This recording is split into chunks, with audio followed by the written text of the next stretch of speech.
Dorothy Parvaz reports on global politics at Think Progress and joins me now. Thanks so much for your time, Dorothy. Secretary of State Mike Pompeo said that the US doesn't want war with Iran.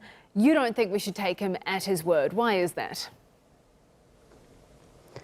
Well, I mean, I wouldn't say that, that the U.S. does necessarily want war, but what I'm saying is that they've been speaking out of both sides of their mouths for a few weeks now. They'll say that they don't want regime change, but everything they're asking for points to regime change. They'll say that they don't want war, but all they're doing is increasing escalation with Iran in the region at a very sensitive time. I mean, this is a time when they've pulled out of the JCPOA, the nuclear deal. They're threatening anybody who deals with Iran with secondary sanctions, which is something the U.S. wouldn't tolerate itself.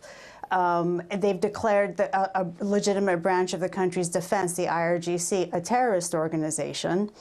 And now they've sort of framed the regular presence of U.S. carriers in the region as a military escalation themselves. And then now we're hearing news of 120,000 troops. So, you take from that what you will. Conclusions, but this doesn't seem like a peaceful, yeah, exactly. This doesn't seem like a peaceful diplomatic solution. What is your take? Do you think there's cohesion in the Trump administration itself about the stance on Iran?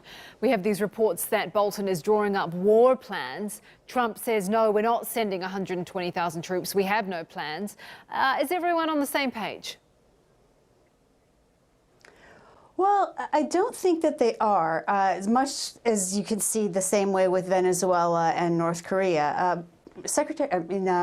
National Security Advisor John Bolton has long had this vendetta against Iran. He's long wanted to go to war with Iran.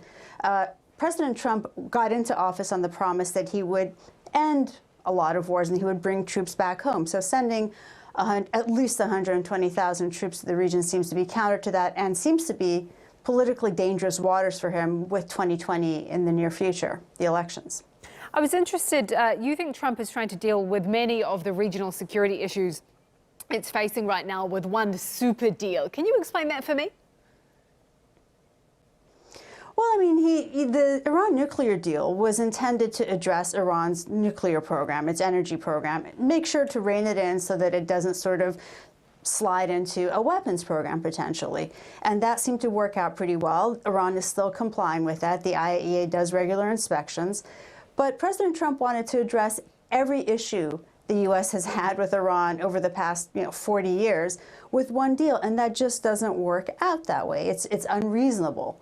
So, of course, it's not going to work out. When you hear Secretary Pompeo tell his counterparts in Russia, well, there's still a lot of distance between, what we want and what you want, but there's also a lot of areas of agreement.